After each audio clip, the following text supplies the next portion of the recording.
नमस्कार, आप सभी को बहुत बहुत स्वागत है आपका चैनल संकल्प एकेडमी पर।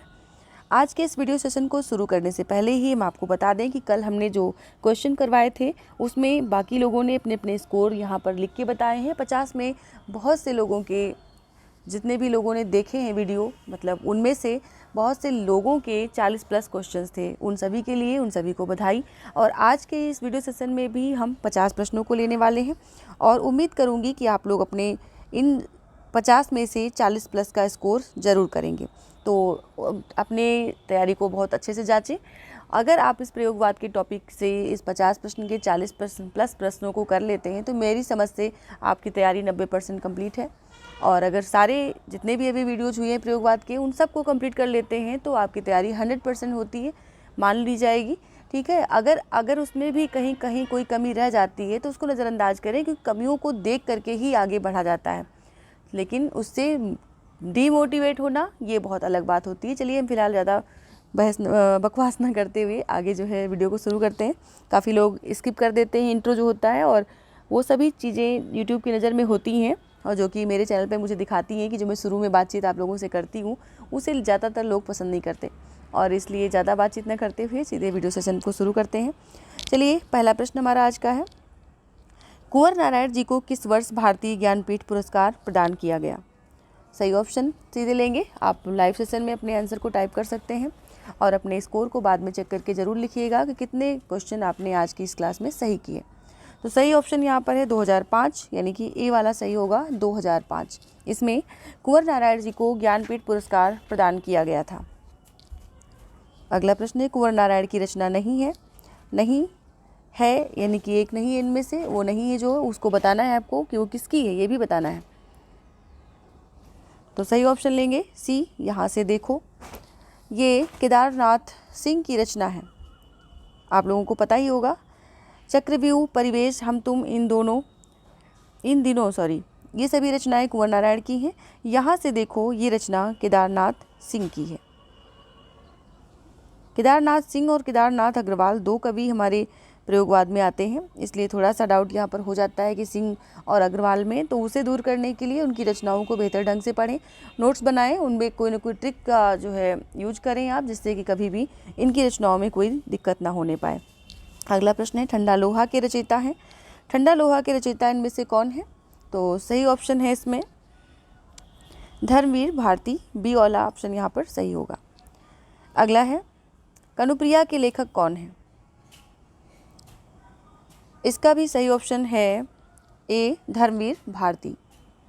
अगला प्रश्न है, धर्मवीर भारती के किस काव्य संग्रह में विदेशी कविताओं का संकलन है?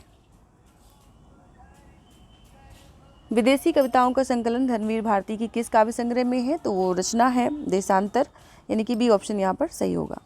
अगला है, प्रमथ्यु गाथा। प्रमथ्यु गाथा ये एक लंबी कविता है। शीर्षक की रचना के रचनाकार कौन है? तो इसका जो सही ऑप्शन है वो है धर्मवीर भारती, सी वाला ऑप्शन यहाँ पर सही होगा। कनुप्रिया में इनमें से किसके प्रेम का वर्णन है? तो इसमें राधा कृष्ण के प्रेम का वर्णन है, यानी कि बी ऑप्शन यहाँ पर सही होगा। अगला प्रश्न है, सपना अभी भी रचना के लिए धर्मवीर भारती को कौन सा पुरस्कार प्राप्त हुआ? सपना अभी भी रचना के लिए धर्मवीर भारती को कौन सा पुरस्कार प्राप्त हुआ?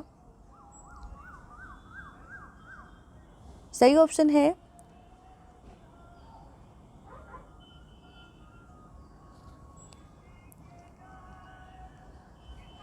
व्यास सम्मान, बी यहाँ पर सही होगा, व्यास सम्मान इनको प्राप्त हुआ।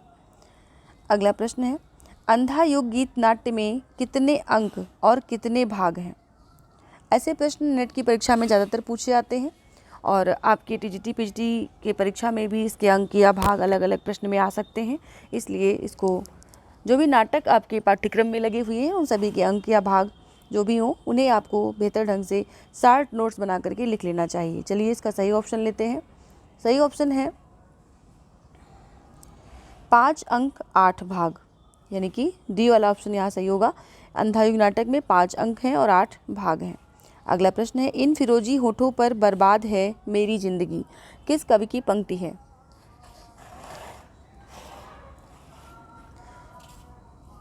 सही ऑप्शन है यहाँ पर धर्मवीर भारती, बी वाला यहाँ पर सही होगा। अगला है सीढ़ियों पर धूप में, सीढ़ियों पर धूप में किसकी रचना है? सही ऑप्शन है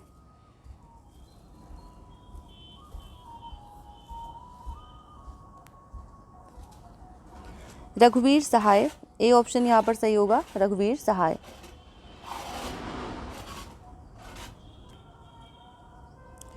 अगला प्रश्न है आत्महत्या के विरुद्ध, आत्महत्या के विरुद्ध किसका काव्य संग्रह है? सही ऑप्शन है रघुवीर सहाय, सी वाला ऑप्शन यहाँ पर सही है। अगला है लोग भूल गए काव्य संग्रह के लिए रघुवीर सहाय को कौन सा पुरस्कार प्राप्त हुआ? सही ऑप्शन है साहित्य अकादमी, बी ऑप्शन यहाँ पर सही होगा, साहित्य अकादमी। इनको 1954 में लोग भूल गए काव्य संग्रह के लिए साहित्य अकादमी पुरस्कार प्रदान किया गया था। अगला है राष्ट्रगीत में भला कौन वह भारत भाग्य विधाता है, फटा सुथन्ना पहने जिसका गुण हर चरना गाता है। यहाँ पर ना होना चाहिए। राष्ट्रगीत में भला कौन वह भारत भाग्य विधाता है, फटा सुथन्ना पहने जिनका गुण हर चरना गाता है। ये पंक्ति किसकी है? तो ये पंक्ति है बी ऑप्शन रघुवीर सहाय की। अगला है कुछ पते कुछ चिट्ठियाँ के रचनाकार कौन है?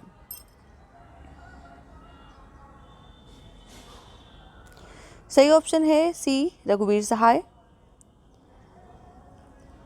अगला क्वेश्चन है मैं अपनी एक मूर्ति बनाता हूँ और एक ढहाता हूँ और आप कहते हैं कि कविता की है। पंक्ति के पंक्तिकार कौन है? सही ऑप्शन है ए रघुवीर सहाय। अगला है अभी बिल्कुल अभी काव्य संग्रह किस कवि का है? सही ऑप्शन है डी केदारनाथ सिंह। अगला प्रश्न है कौन सी रचना केदारनाथ सिंह की नहीं है?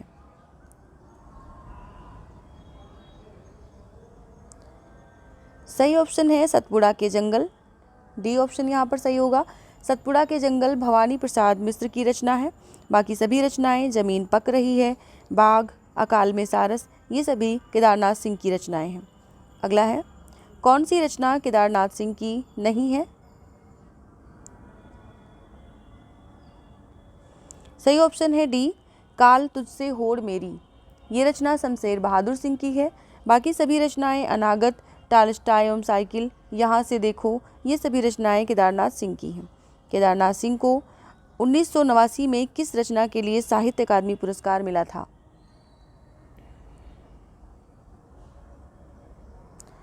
सही ऑप्शन है यहाँ पर अकाल में सारस, सी। अकाल में सारस के लिए 1889 में केदारनाथ सिंह को साहित्य अकादमी पुरस्कार से सम्मानित किया गया था। अगला है केदारनाथ सिंह को 1997 में किस रचना के लिए व्यास सम्मान दिया गया?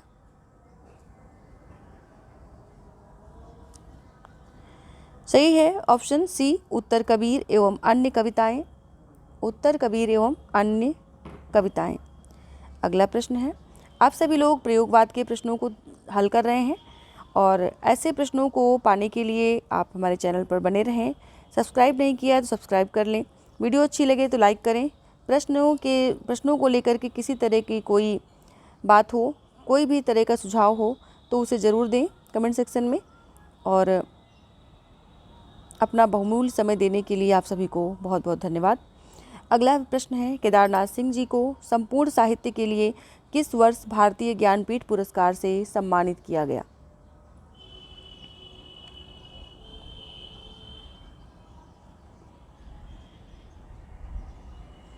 सही ऑप्शन है 2013, डी। सही ऑप्शन है डी 2013 में केदारनाथ सिंह जी को संपूर्ण साहित्य के लिए भारतीय ज्ञानपीठ पुरस्कार से सम्मानित किया गया था। अगला है मैं पूरी ताकत के साथ शब्दों को फेंकना चाहता हूँ। मैं पूरी ताकत के साथ शब्दों को फेंकना चाहता हूँ, पंक्ति किस कवि की है? सही ऑप्शन है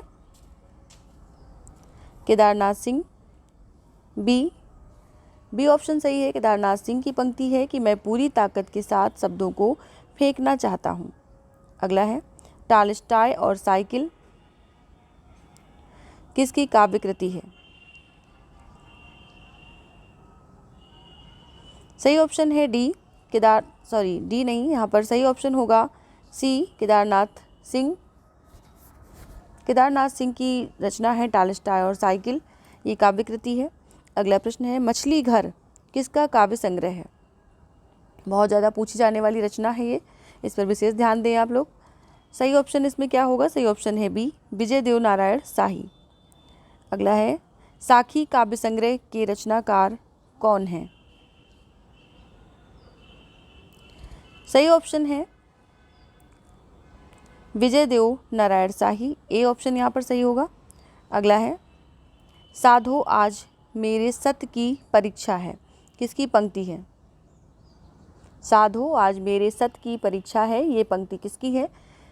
सही ऑप्शन है विजय देव नारायण शाही, यानी कि सी वाला ऑप्शन यहाँ पर सही है। अगला है शकुंतला माथुर की कौन सी रचना नहीं है?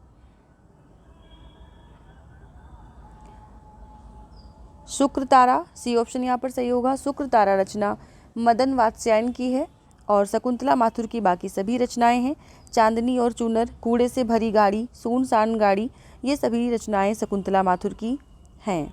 अगला प्रश्न है एक पुरुष और के रचनाकार कौन है?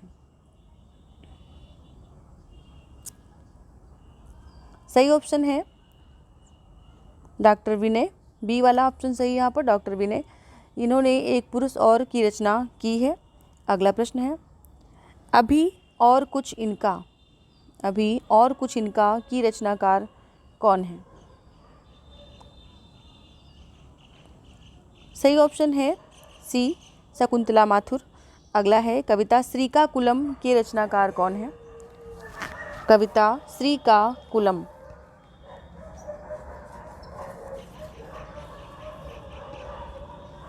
सही ऑप्शन है धूमिल, बी ऑप्शन यहाँ पर सही होगा धूमिल। अगला है धूमिल को किस रचना के लिए साहित्य अकादमी पुरस्कार मिला?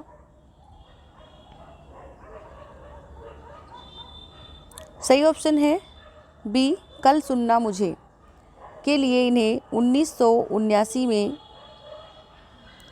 साहित्य अकादमी पुरस्कार से सम्मानित किया गया। अगला प्रश्न है रोटी और संसद कविता किसकी है? सही ऑप्शन है सी धूमिल। अगला है संसद से सड़क तक के रचनाकार कौन है?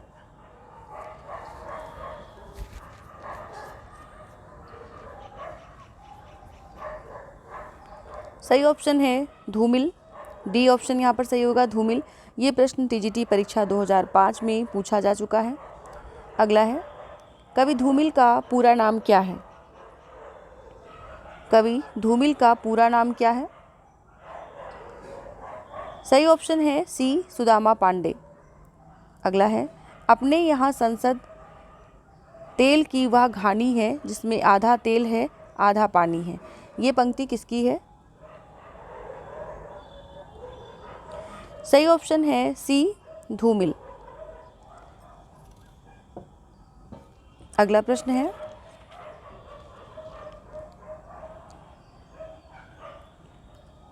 कविता भाषा में आदमी होने की तमीज है, पंक्ति किस कवि की है? सही ऑप्शन है ए धूमिल। अगला है भूख से रिरियाती हुई फैली हथेली का नाम गया है और भूख में तनी हुई मुट्ठी का नाम नक्सलवाड़ी है, काव्य पंक्ति के रचनाकार कौन है? भूख से रिरियाती हुई फैली हथेली का नाम गया है और भूख में तनी हुई मुट्ठी का नाम नक्सलवाड़ी है, काव्य पंक्ति के रचनाकार कौन है? सही ऑप्शन है सी धूमिल। अगला है मेरी निगाह में न कोई छोटा है न कोई बड़ा है, मेरे लिए हर आदमी एक जोड़ी जूता है जो मेरे सामने मरम्मत के लिए खड़ा है, पंक्ति के पंक्तिकार कौन है? बहुत महत्वपूर्ण पंक्तियां हैं जो अभी आप ये सब देख रहे हैं, बहुत बार परीक्षाओं में पूछी जाती रही हैं, आगे भी पूछी जाने की पूरी संभावना है, क्योंकि यहाँ से प्रश्न नहीं बनेंगे तो और कहाँ से बनेंगे। अगला प्रश्न, इसका जो सही ऑप्शन है वो है ए, धूमिल। अगला है, प्रयोगवाद कविता में युग से उत्पन्न अनास्था, शंका, घुटन, कुंठा, भग्नाशा में से एक नए पथ के अन्वेषण की व्याकुल भावना दिखाई पड़ती है। ये कवि एक नए मार्ग का अनुसंधान करने के लिए व्याकुल हैं। किस आलोचक का कथन है? कथन को दोबारा से देख लीजिए और उसके बाद ही इसका सही उत्तर आप टाइप करिए। सही ऑप्शन है यहाँ पर सी, रामविलास शर्मा। अगला है, प्रयोगवाद शैलीगत विद्रोह है। प्रयोगवाद के बारे में कथन दिया गया है। प्रयोगवाद शैलीगत विद्रोह है, किसका कथन है? सही ऑप्शन लेंगे डॉक्टर नगेंद्र। ए ऑप्शन यहाँ पर सही होगा, डॉक्टर नगेंद्र का ये कथन है।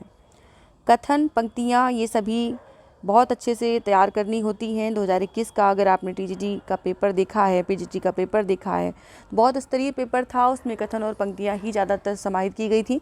तो इसलिए आप बहुत अच्छे से कथन वाले प्रश्नों को ध्यान से पढ़ें, उनको तैयार करें, उनको बार बार अभ्यास करें, जिससे कि बहुत अच्छे से आप अपना सही उत्तर दे सकें। अगला प्रश्न है, अनुपस्थित लोग किसकी रचना है?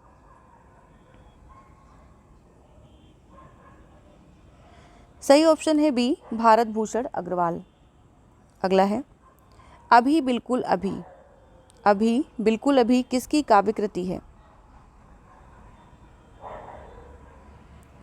सही ऑप्शन है केदारनाथ सिंह, यानी कि सी ऑप्शन यहाँ पर सही होगा, केदारनाथ सिंह।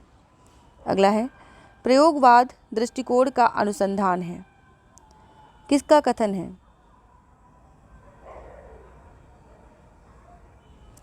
सही ऑप्शन है ए, केसरी कुमार। अगला है, मिलान कीजिए। मिलान के लिए यहाँ पर रचना एक तरफ और एक तरफ कवि दिए गए हैं, जिनको कि आपको देख करके उनके माध्यम से कूट को सही करना है। तो कूट वाले प्रश्नों को बहुत अच्छे से ध्यान से पढ़ना चाहिए और उसके बाद अपने सही ऑप्शन को टिक करना चाहिए। चलिए इसका सही ऑप्शन लेते हैं।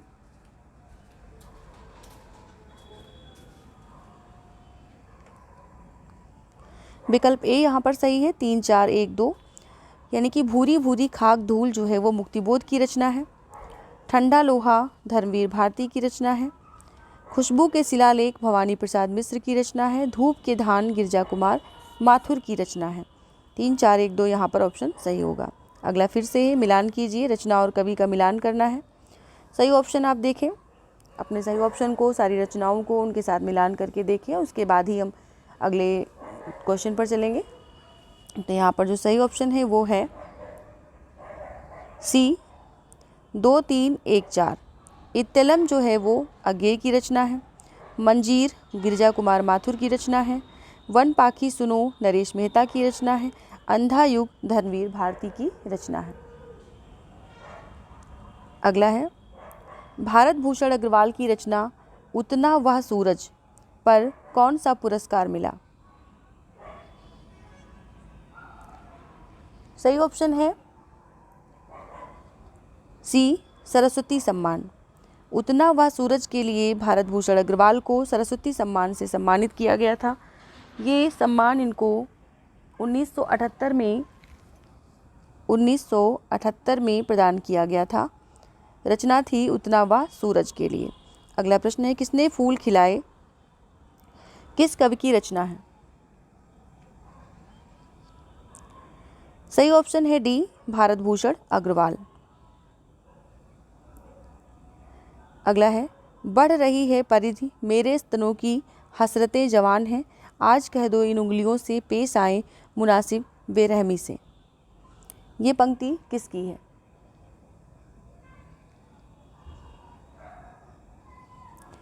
ऑप्शन ए सही है, शकुंतला माथुर। अगला है, आत्मजयी के रचनाकार कौन है? सही ऑप्शन है सी, कुंवर नारायण। इस तरह से हमने आज की इस वीडियो में 50 प्रश्न सॉल्व किए हैं। उम्मीद है आप यहाँ पर 40 प्लस नहीं बल्कि 45 प्लस निकल गए होंगे, और जो भी लोग जितना स्कोर किए हैं उसे अपने हिसाब से चेक कर लें और या तो कमेंट सेक्शन में टाइप करके रखें। और जितने लोगों ने भी ज़्यादा आंसर सही किए हैं उनके तैयारी का मानक बता रहा है कि वो ज़्यादा अच्छे से पढ़ाई कर रहे हैं, और जो लोग अच्छे से पढ़ाई नहीं कर रहे हैं वो डेली हमारे इस क्लास के साथ जुड़ें और इस तरह से प्रश्नों को सुन करके अपनी तैयारी को अच्छे से बेहतर से तरीके से कर सकें। चलिए फ़िलहाल हम यहीं पर इस क्लास को ख़त्म करते हैं। आज हमारा प्रयोगवाद का टॉपिक ख़त्म हो चुका है। इसके हमने 175 प्रश्न अभी तक के पूरे हल कराए हैं। अगले दिन जो है हम नई कविता व साठोत्तरी कविता को लेकर के उपस्थित होंगे और नई कविता व साठोत्तरी कविता के बाद हम हिंदी की गद्य विधाओं को शुरू करेंगे। जैसा कि आप सभी जानते हैं कि ये समाधान सीरीज जो चल रही है, इसमें हमने हिंदी साहित्य इतिहास लेखन से शुरू किया था और अभी हम नई कविता पर पहुंचने वाले हैं। इतने सारे टॉपिक, इतने सारे कालखंड हमने कवर किए हैं, उनके ज़्यादा से ज़्यादा प्रश्नों को कवर किया है और आगे भी ऐसे ही पूरे कोर्स को हम कवर करते रहेंगे। तो आप लोगों का सहयोग बना रहा तो बहुत अच्छे ढंग से ये क्लासेज आगे चलती रहेंगी। एग्ज़ाम की डेट आने से पहले आप अपने पूरे कोर्स का रिवीजन कर लें और उसके बाद रिवीजन कर लें या सरसरी निगाह से इसको एक बार पढ़ लें, उसके बाद अपनी प्रैक्टिस जारी करेंगे तो ही आप सफल हो सकते हैं। बहुत अच्छे से मतलब क्वेश्चन को बार बार पढ़ना, कहीं गलत हो जाए तो उस गलती को पकड़ना, कोई कमी रह जाए उस कमी को पकड़ना, यही तैयारी का एक रूप होता है और एक बहुत अच्छा पार्ट होता है ये तैयारी का। और इसी से बेहतर आप अपना भविष्य बना सकते हैं और आगे भी ऐसे ही हमसे जुड़े रहें, अपने कमेंट हमारे साथ साझा करते रहें। जितना भी स्कोर आपने किया है उस सभी के लिए अगर आप 30+ हैं तो भी मैं आपको बधाई का पात्र समझती हूँ, क्योंकि 30+ भी किसी एक टॉपिक से प्रश्न करना बहुत आसान बात नहीं होती है। चलिए आगे की प्रश्नों को पाने के लिए चैनल से जुड़े रहें। नए हैं तो सब्सक्राइब करें, अगर पहले से सब्सक्राइब कर रखा है तो वीडियो को लाइक करना, शेयर करना बिल्कुल ना भूलें। कल रात 9 बजे फिर से हम इसी सीरीज को बढ़ते क्रम में ले चलेंगे और हम शुरू करेंगे नई कविता। ठीक है, तो इस वीडियो को पाने के लिए, इस लाइव सेशन को पाने के लिए हमारे साथ ज़रूर बने रहें। धन्यवाद आप सभी का। सभी को गुड नाइट, शुभ संध्या, शुभ रात्रि।